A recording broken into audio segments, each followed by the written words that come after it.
Vamos a hablar de precios, vamos a hablar de acuerdos, por eso ya saludamos a Pedro Peretti. Bienvenido, Pedro. Como siempre, Raúl de la Torre, bienvenido. ¿Qué tal, Pablo? Pedro. A ver, se están profundizando los acuerdos, lógicamente, para contener la inflación, para contener el aumento de precios. Estos acuerdos, Pedro, pueden llegar a regir también con el precio de la carne, que en los últimos días lamentablemente volvió a subir.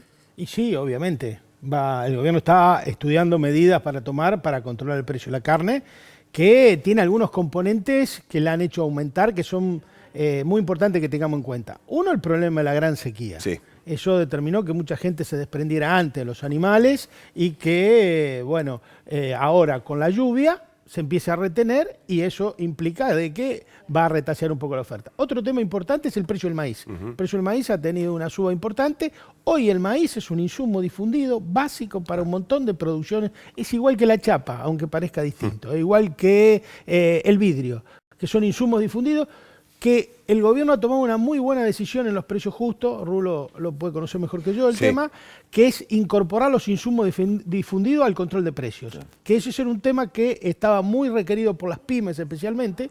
Donde no regía ningún control, esto es la verdad. Sobre los insumos difundidos no, sobre la chapa no había control, sobre el vidrio no había control, y el maíz es un insumo difundido de la carne. Y el otro tema que hay que tomar muy en cuenta en el tema del precio de la carne, es que China ha empezado a comprar carne, a demandar carne de vuelta. Son tres elementos que hacen que la carne, que durante todo el 2022 tuvo un muy buen comportamiento respecto a la inflación, tuvimos una inflación del alimento en alrededor del 86% y un aumento del precio de la carne alrededor del 46%, tuvo casi 40 puntos por debajo de la inflación, ahora haya empezado a recuperar terreno. A ver, Raúl, lógicamente, estamos hablando del precio de la carne, como el precio de otros productos importantes y de qué manera termina impactando, obviamente, en los salarios. Tal cual, es muy completito el panorama que pintó Pedro en cuanto al costo, lo que significa el costo de producción. Ahora, el otro problema, un poco continuando con lo que dice Pedro, ¿qué pasa con la cadena, la cadena de comercialización? Porque hay muchos problemas que el gobierno intentó resolver por vía, por ejemplo, de los cortes con que debían distribuirse el producto, cómo debía llegar la carnicería. Ninguno de esos se pudo poner en práctica. Y seguimos con un mercado muy poco transparente. Cuando digo muy poco transparente es que se trabaja mucha mercadería en negro, sin declarar. No hay un registro claro de distribuidores y mayoristas. Y ahí es donde se distorsionan los precios, inclusive. Esto es el miedo de que... ¿A qué me refiero? Que puede haber... ¿Hay justificaciones para un aumento del costo? Sí. ¿Puede haber abusos en esto cuando se traslada a los precios de carnicería?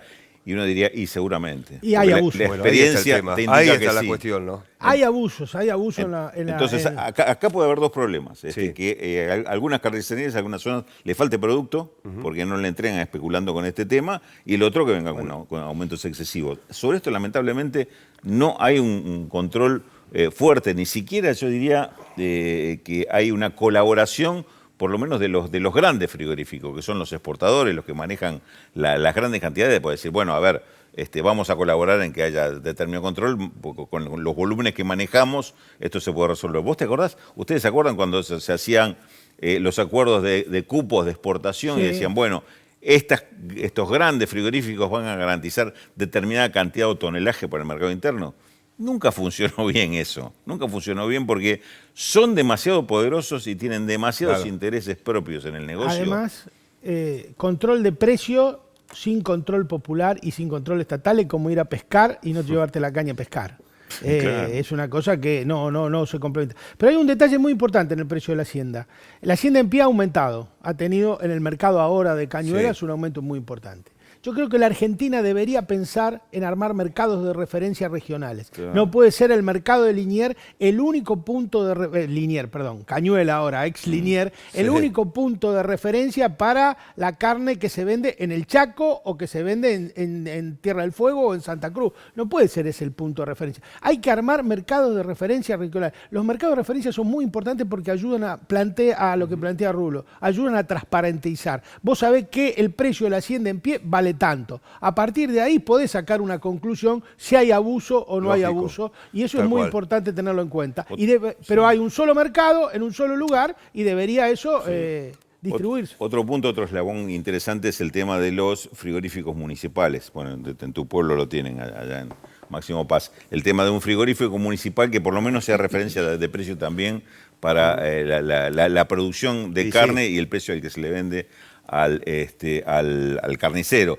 Esto se está tratando de implementar en provincia de Buenos Aires, pero estamos hablando de 12 municipios de un total de 135. Sí, es claro. decir, es una Son muestra por ahora. Pero es muy importante eso que está haciendo la está provincia de bien. Buenos Aires en ese sentido. Hay que rescatarlo. Bien, nombraron provincia de Buenos Aires. En una parte de la provincia, Moreno, Merlo, en esa zona aumenta el pan. Va a aumentar un 6%. Estuvimos con un dirigente justamente que nos ayuda a entender por qué aumenta el pan. En esa zona el 6%. Le testimonio.